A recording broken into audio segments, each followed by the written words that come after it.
वतीनं आयोजित केलेल्या राज्यस्तरीय पुरस्कार समारंभाच्या निमित्तानं उपस्थित असलेले सर्व पुरस्कार्थी, या सर्व पुरस्कारांना शुभेच्छा देण्यासाठी उपस्थित असलेले मंगळवेढा तालुक्यातून शहरातून आलेले सर्व बंधू भगिनी, सर्व मान्यवर, या ठिकाणी प्रमुख अतिथींचं काही क्षणामध्ये आगमन होत आहे. समोर मला पाहिल्यानंतर निवेदकांनी अचानकपणे इथं बोलण्याची संधी दिली.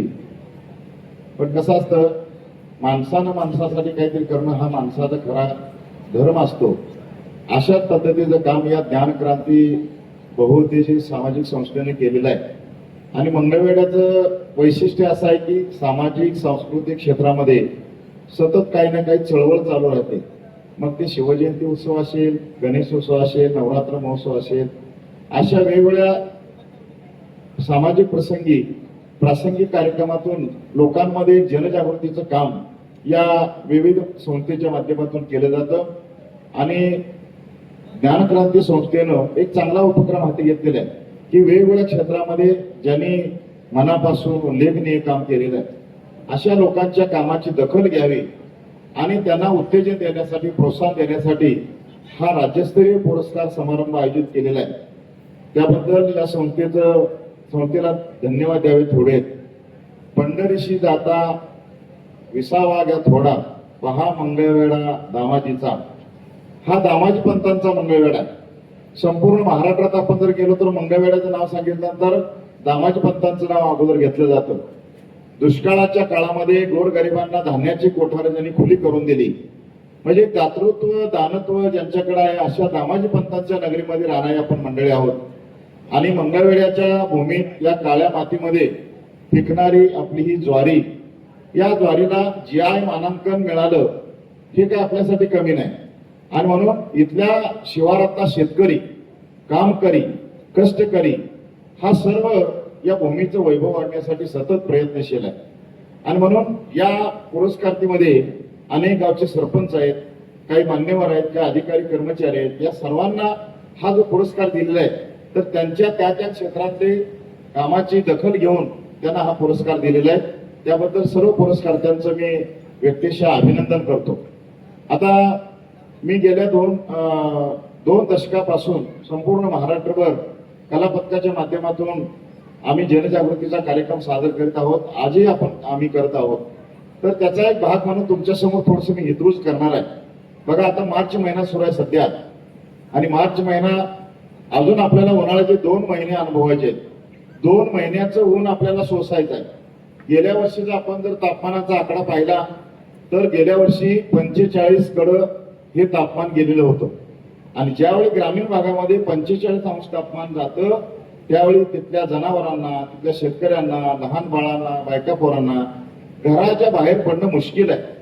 हे असं जर तापमान वाढत चाललं तर माणसानं जगायचं कसं, शेती करायची कशी, पाणी राहणार कसं, असे अनेक प्रश्न आपल्या समोर आहेत. कसं आहे, इथं येऊन तुमच्या समोर एखादं काहीतरी विनोदी चुटका सांगून टाइमपास करण्यापेक्षा मी तुमच्या समोर आपल्या दैनंदिन जीवनाशी निगडीत जे प्रश्न आहेत त्यांच्या विषयावर मी बोलण्याचा प्रयत्न करणार आहे. मग आता तुम्ही म्हणाल हा प्रश्न आपण कसा निभावू शकतो, याच्यासाठी सरकारकडे काय आपल्याला मागणी करता येईल का? सरकार म्हणजे नेमकं कोण आहे? सर्व काही सरकार आपल्याला देऊ शकतं का? हे शक्य नाही. तर याच्यावर मात करण्यासाठी आपण तयार झालं पाहिजे. म्हणून हे जे जगाचं तापमान वाढत चाललेलं आहे, ज्याला आपण ग्लोबलायझेशन म्हणतो, हे सगळं रोखण्यासाठी आपण थोडस जर दक्ष राहिलो. बघा, सध्या आपल्याकडे सगळ्याला चर्चेत मग एक सूर येतो की प्रत्येकाला काही नाही, मला वेळ नाही, मला काम आहे, मला आता नाही वेळ, अशी प्रत्येकाची काहीतरी कुरकुर चालू असते. मग आपल्याला वेळ आहे तरी कधी? आपल्याला थोडस स्वतःसाठी वेळ काढावा लागणार. स्वतःसाठी जगला तर तो जगला. आणि मग नंतर आपण संतांचं वाक्य आपल्या ध्यानात आलं पाहिजे की जगाच्या कल्याणा संतांच्या विभूती देह कष्टविधी परोपकारे. पण स्वतःसाठी जगण्यासाठी आपण स्वार्थासाठी, अर्थासाठी म्हणत नाही मी, की स्वतःचं आरोग्य आणि स्वतःचं राहणीमान हे पहिल्यांदा आपण प्राधान्य दिलं पाहिजे. मग आता आपण एक काम करूया, इथं आलेले जेवढे पुरस्कार आहेत ह्या पुरस्कारांना इथं सन्मान चिन्ह दिलं जाणार आहे. तुमचा पुष्पहार, फेटा, मानाचा शाल वर घालून सत्कार केला जाणार आहे. तुम्ही तुमच्या नातेवाईकासमोर हा ज्यावेळी घरगुती कार्यक्रम सादर करणार आहे किंवा तुम्ही शुभेच्छाचा वर्षा स्वीकार करणार आहे, त्यावेळी तुमच्या मनाशी एक हा संकल्प करा की मी आज मला ज्ञानक्रांती संस्थेने जो पुरस्कार दिला त्या निमित्तानं त्या पुरस्काराची आठवण म्हणून एक झाड लावणार, एक झाड लावणार आहे. का आज झाड लावण्याची गरज आहे? कारण आपल्या हवेमध्ये दरवर्षी 61,000 टन कार्बन डायऑक्साईड वाढत चाललेला आहे आणि 31,000 टन ऑक्सिजन कमी होत चाललेलं आहे. म्हणजे आपल्याकडे प्रदूषण वाढत चाललं आणि ऑक्सिजनची संख्या कमी, ऑक्सिजनचं प्रमाण कमी होत चाललं आणि हेच आपल्या आरोग्याला अतिशय घातक आहे. हे आपल्याला एक इशारा आहे की आता इथून पुढच्या काळात माणसानं कसं जगलं पाहिजे आणि कसं वागलं पाहिजे. आपल्याला जगायचं कळलं पण वागायचं कळलं नाही. म्हणून आपल्या लहान मुलावर जे संस्कार करताना, आपण त्यांचे वाढदिवस साजरा करताना, घराघरातले त्यांचे छोटे छोटे कार्यक्रम साजरे करताना आपण एक झाड लावण्याची प्रथा जर सुरू केली तर मला निश्चित खात्री आहे की एक पूर्ण वाढलेलं झाड आपल्या हवेतलं 2 ते 3 अंश तापमान कमी करू शकतं. एवढी ताकद त्या झाडांमध्ये. एक पूर्ण वाढलेलं झाड 1 कोटी लिटर पाण्याचं रिसायकलिंग करतं, एवढी ताकद त्या झाडामध्ये. आणि म्हणून आपण सर्वांनी निर्धार करूया की आपण एक व्यक्ती एक झाड, एक मूल एक झाड. आम्ही शाळेतल्या विद्यार्थ्यांना सांगतो एक विद्यार्थी एक झाड. मग ते काय करतात, त्यांना जबाबदारी जाणीव निर्माण होते की मी लावलेलं झाड आहे, की मला भेट दिलेलं झाड आहे, किंवा या कार्यक्रमात माझ्या या वाढदिवसानिमित्त लावलेलं झाड आहे. म्हणून त्या झाडाची जास्त माणसं काळजी घेतात. आणि काही ठिकाणी अशी प्रथा आहे. आता तुम्हाला एक उदाहरण सांगतो. सांगली जिल्ह्यातल्या एका गावचं, ज्या गावचं नाव आहे कवठेपेरान. हिंद केसरी मारुती माने ज्यांना संपूर्ण महाराष्ट्र ओळखतो, पण त्या गावात त्यांचे पुतणे भीमराव माने हे आदर्श सरपंच म्हणून महाराष्ट्रभर त्यांना पुरस्कार मिळाला होता, राज्यस्तरीय पुरस्कार मिळाला होता. मग त्यांनी काय प्रथा सुरू केली? आपल्याकडे बघा, एखाद्या माणसाचा मृत्यू झाला की तिसऱ्या दिवशी आपण काय करतो, माणसाचा एक आपली प्रथा पहिल्यापासून की तिसऱ्या दिवशी जाताना त्या केळीच्या पानावर अनेक खाद्यपदार्थ घ्यायचे आणि ते नेऊन ठेवायचे. मग कावळ्याने शिवलं की असं बरं झालं वगैरे आपण म्हणतो. पण त्या गावात असं काही करत नाही. त्या गावात जाताना एकच वस्तू नेतात, ते म्हणजे झाडाचं रोपटं. माती लुटून झाली की शेजारी खड्डा काढला जातो, त्यात ती राख टाकली जाते, त्याच्यावर काळी माती टाकली जाते आणि नेलेलं झाडाचं रोप तिथं लावलं जातं.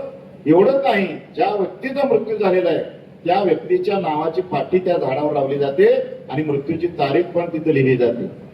मग एखाद्या व्यक्तीच्या मृत्यूची नोंद जर ग्रामपंचायत जर नाही गावली तर त्या मसनवाट्यात स्मशाना सुद्धा गावू शकते. एवढी प्रथा त्या गावात आहे. हे आज महाराष्ट्रावर आम्ही छातीटोपणी का सांगतो, त्या गावानं आज ही प्रथा चालू ठेवलेली. म्हणून आपण अशा वेगवेगळ्या समारंभाच्या निमित्ताने एक झाड लावण्याची प्रथा जर संकल्प केला तर आपल्या हवेतलं तापमान नियंत्रित ठेवण्यासाठी आपण हातभार लावू शकतो. हे आपल्याला आवर्जून सांगायचं आहे. कारण आपल्याला सर्व काही करता येतं. घरामध्ये एखादा कूलर लावता येतो, फॅन लावता येतो, एसी लावता येते. पण त्या एसी मध्ये जी मिळणारी हवा आहे, जी येणारा गारवा आहे, तो तात्पुरता आहे. पण बाहेर गेल्यानंतर त्याच्यापेक्षा कितीतरी उष्णता आपल्या झाडा लागतात. बघा, तुम्ही एखाद्या गाडीत बसला की आतल्या माणसाला एसी गार हवा येते आणि बाहेर त्याच्या दुपटीनं आग ओकली जाते. म्हणजे 4 माणसांना गारवा येतो आणि सगळ्या जगाला उष्णता दिली जाते.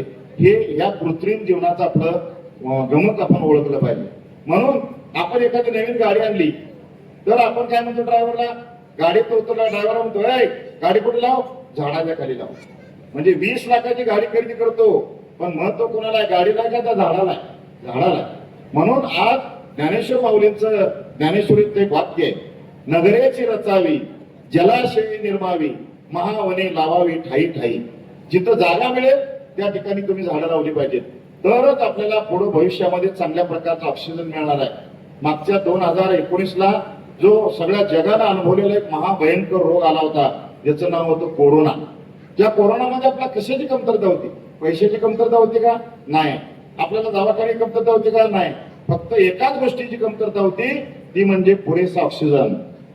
ऑक्सिजन अभावी अनेक बांधव, अनेक भगिनी आपल्यातून निघून गेलेले आहेत.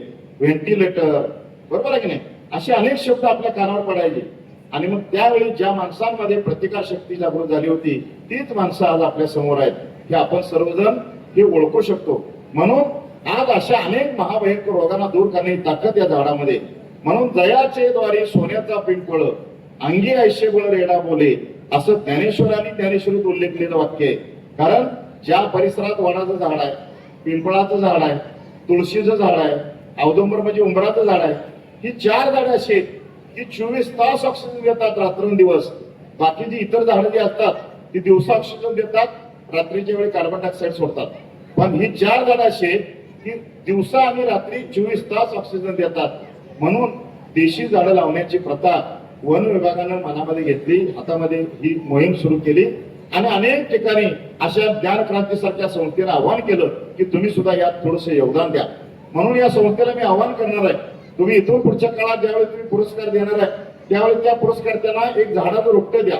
मग ते आंब्याचं असेल, जांभळाचं असेल, चिंचेचं असेल किंवा अन्य कुठलं असेल तर ते देशी झाडाचं असावं.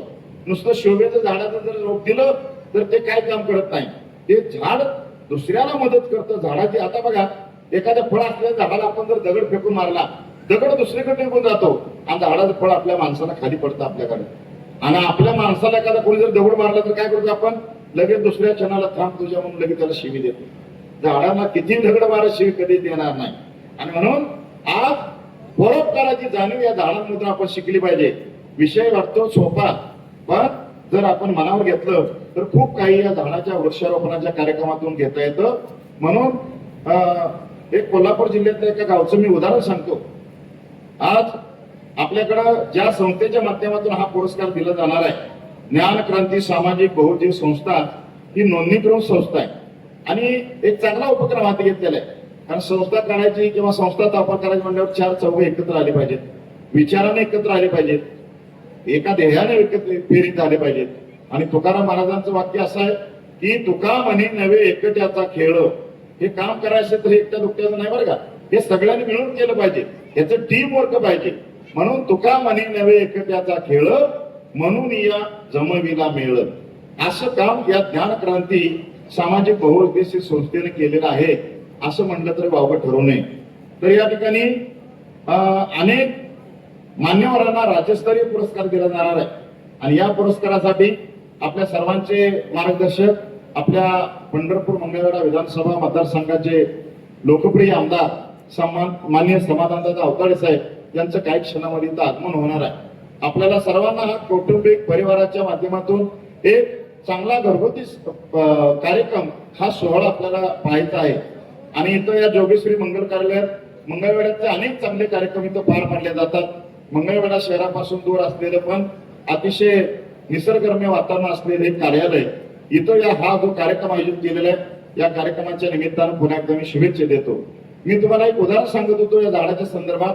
कोल्हापूर जिल्ह्यामध्ये एक चिंचपूर नावाचं गाव आहे. तर तिथं तिथल्या महिलांनी, बचत गटाच्या महिलांनी निर्णय घेतला आणि तिथं काय केलं की पहिल्या वर्षी रक्षाबंधनाच्या सणाला गावामध्ये 300 ते 400 झाडांची लागण केली, झाडं लावली, त्याला ट्री गार्डन केलं, त्याचं जतन केलं. ज्यावेळी त्या झाडाला 1 वर्ष पूर्ण झालं, बघा आपल्याला माहित आहे की आपल्या घरामध्ये एखादं लहान मुलं 1 वर्ष झालं तर त्याचा पहिला वाढदिवस किती आनंदाने साजरा करतो, सगळे नातेवाईक गोळा करतो, हा एक आनंद उत्सव आपल्या घराघरात असतो. पण तिथल्या महिलांनी काय केलं की आता या लावलेल्या झाडाला रक्षाबंधन या सणाला 1 वर्ष पूर्ण झालेलं आहे. मग काय म्हणल्या मी भावाला राखी बांधायला जाणार आहे, काय म्हणले मला घरगुती काम आहे. पण बाकीच्या सगळ्या महिला म्हणल्या भावाला राखी आपण 2 दिवसांनी बांधायला जाऊ, काय बिघडणार नाही, भाऊ रागाला येणार नाही.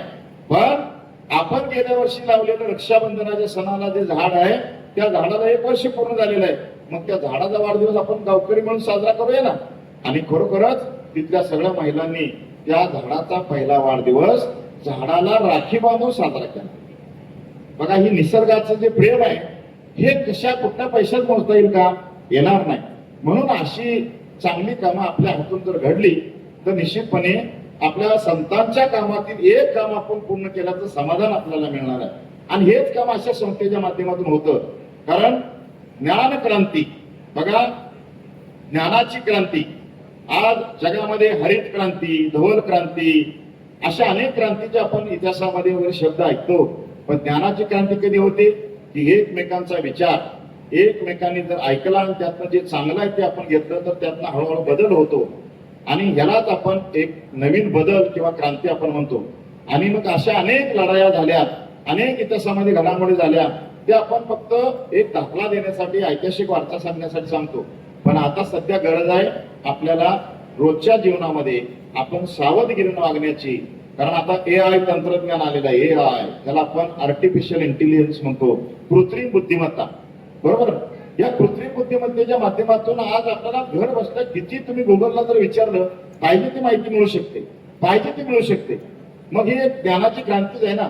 मग आपल्या बघा, आपण ज्यावेळी प्राथमिक शाळेत शिकत होतो एकच गुरुजी 4-4 वर्गाला शिकवायचे आणि मग 4 वाजले की पाढेपाठाचा कार्यक्रम सुरू व्हायचा. सगळ्या मुलांना 30 पर्यंतचे पाढे तोंडपाठ असायचे. पण आज आपल्या मुलांना किती क्लासेसला आपण लावतो, किती शिकवणे लावतो. मग एवढंच आहे तर आपला इथं मंगळवेळेत नाही जमत आपण लातूरला पाठवतो, पुण्याला पाठवतो. पण त्या क्लासेसच्या पोरांचं पाढेपाठ आहेत का बघा. मग हेही आपण बघितलं पाहिजे. कसं आहे, आपण हे कृत्रिम जीवन जगत आहोत. निसर्गाचं जे जीवन आहे, निसर्गाचं सानिध्य आहे, हे कधीच ऐकू शकत नाही.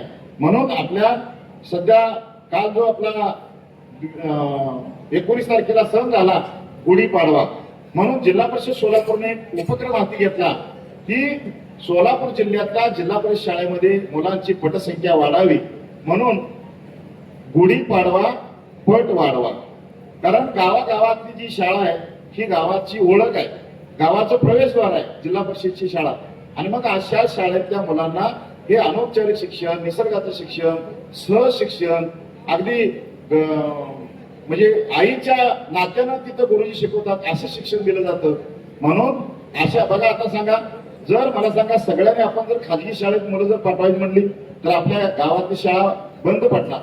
मग आतापर्यंत आपण जर इतिहास बघितला, अनेक कलेक्टर झाले, अनेक IAS ऑफिसर झाले, अनेक क्लासरूम अधिकारी झाले. हे कुठल्या क्लासेसमध्ये गेले होते, कुठल्या इंग्लिश मिडियम शाळेमध्ये गेले होते. आमच्या बावची गावचा श्रीकांत कोंडली खांडेकर नावाचा विद्यार्थी हा 2005ला जिल्हा परिषद शाळेमध्ये शिकत होता. आता परवाच मागच्या महिन्यात UPचा रिझल्ट लागला. मनोज रामचंद्र पाटील नावाचा विद्यार्थी हा जालन्याच्या सोलंकावाडी शाळेतला जिल्हा परिषद शाळेतला विद्यार्थी. मग असे विद्यार्थी जिल्हा परिषद शाळेमधून घडतात. मग आणखी आपल्या ग्रामीण भागात काय आपल्याला हवंय. म्हणून खरा भारत हा खेड्यात आहे, हे गांधींनी त्यावेळी सगळ्या लोकांना सांगितलं होतं. म्हणून खेड्यातल्या शाळा म्हणजे गावचं वैभव आहे. म्हणून गुढीपाडवा पट वाढवा. आम्ही गुढीपाडव्या दिवशी पहिली 6 वर्ष ज्याला पूर्ण झाली अशा 6 वर्षाच्या सगळ्या मुलांना बोलावलं. आमच्या सगळ्या माता भगिनींना, सगळ्या माता पालकांना बोलावलं. त्यांचं औक्षण केलं त्या मुलांचं. त्यांना नवीन कपडे घातले, त्यांना हार घातला, इतकी सजावट केली. त्या मुलांना किती आनंद झाला. दुसऱ्या दिवशीपासून ती आईला म्हणायला लागली मला शाळेत जायचं, कारण ती जून पासून पहिलीच येणार आहेत मुलं. म्हणून असे उपक्रम गावागावात अशा संस्थेच्या माध्यमातून आपण जर पुढाकार करून केले तर गावामध्ये पटसंख्या वाढीसाठी निश्चितपणे उपयोग होणार आहे. तर हे तुम्हाला आवडून सांगायचं आहे. आणि आज आपल्याला खरा भारत हा खेड्यात आहे, कारण खेड्यात सगळी शेती आहे आणि शेतीवर अवलंबून हे सगळं जग चाललेलं आहे.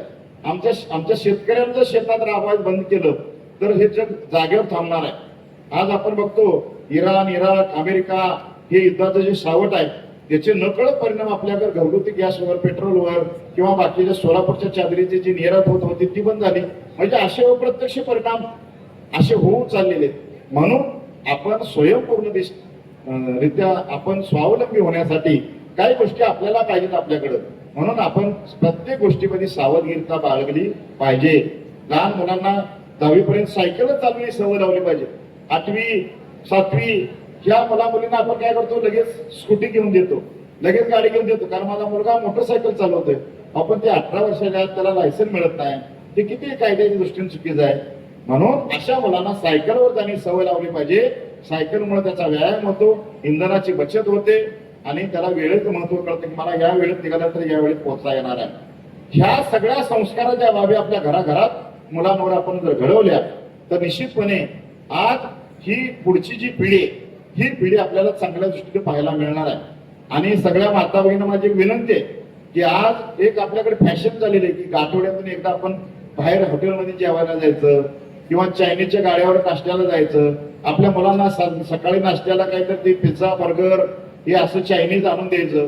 काय ते एकदा जर असं जी मुलांना सवय लागली त्याची भूक मंदावते आणि एकदा भूक मंदावली की वजन उंचीच्या प्रमाणे देत नाही. मग ही लहान मुलं कुपोषणाला बळी पडतात आणि एकदा कुपोषणाला बळी पडली की ती मुलं मग अभ्यासाला प्रतिसाद देत नाहीत, एखाद्या स्पर्धा परीक्षेत टिकत नाहीत, मित्राबरोबर नीट खेळत नाहीत, चिडचिडी होतात, त्या मनामध्ये न्यूनगंड निर्माण होतो. असं काहीतरी कमतरता त्या मनामध्ये शरीरात जाणवते. म्हणून आपल्या पालक म्हणून आपल्या सगळ्या माता भगिनी पालकांनी आपण त्या मुलाबरोबर जेवलं पाहिजे. जे घरात आपल्या आईने केलंय ते पौष्टिक असतं, ते आपण आपल्या मुलांबरोबर आपण जेवण्यासाठी वेळ दिला पाहिजे. कारण आपल्याला कसं आहे, येताना आपण येतो संध्याकाळी आणि कदाचित काय येताना कधी कधी आपण फोन करतो, आज माझं जेवण करू नको, मित्रासोबत मला जेवायला जायचं. 50% लोक आज धाब्यावर जेवतात. बघा, धाब्यांची संख्या वाढत चालली आणि धाब्यावर लिहिले इथं चुलीवरचं जेवण मिळेल. म्हणजे घरात चूल कुठे गेली, हाही प्रश्न आपल्या समोर आहे ना. आणि घरात आल्यानंतर बायकोला काय म्हणायचं, हाटीला सारखं चमचमीत करायचं आणि तिथे वेटरला धाब्यावर गेलो का म्हणायचं, हे घरगुती रस्ता पाहिजे आम्हाला. म्हणजे आम्ही कुणीकडे कशी वाटचाल करायला लागलो हेही आपण बघितलं पाहिजे. तर अशा गोष्टीचा आपण जर विचार केला तर आपल्या दैनंदिन जीवनामध्ये अनेक आव्हानं आहेत. तर इथं या संस्थेनं माझ्याकडे माहिती पत्रक दिले आहे. यात खूप काही गोष्टी बघा, कोरोनाच्या काळामध्ये या संस्थेच्या माध्यमातून जीवनावश्यक वस्तू किंवा वैद्यकीय मदत, आरोग्याच्या संदर्भात अनेक लोकांना मदतीचा हात या संस्थेच्या माध्यमातून दिलेला आहे.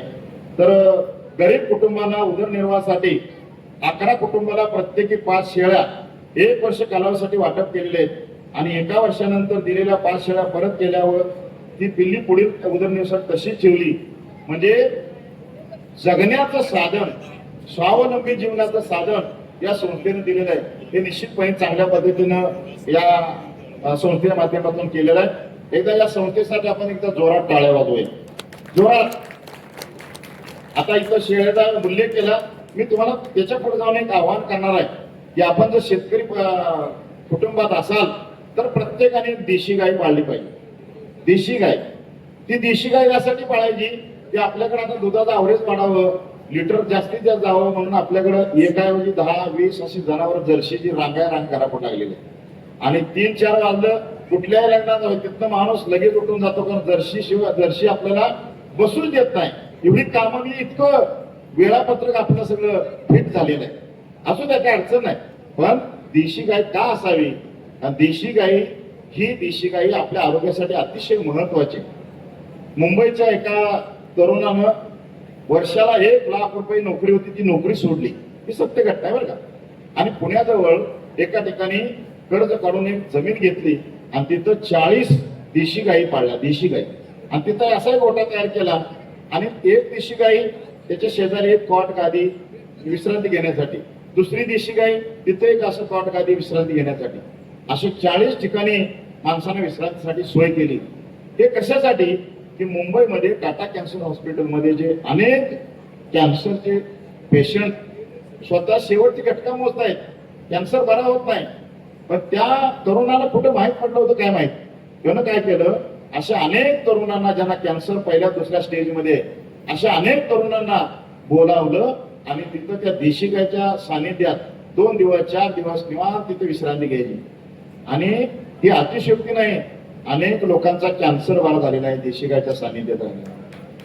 ही सत्य परिस्थिती आहे. आणि म्हणून आपण सर्वांनी अशा गोष्टी, म्हणजे ह्या विषया संदर्भ नसताना सुद्धा मी काही सांगण्याचा प्रयत्न केला.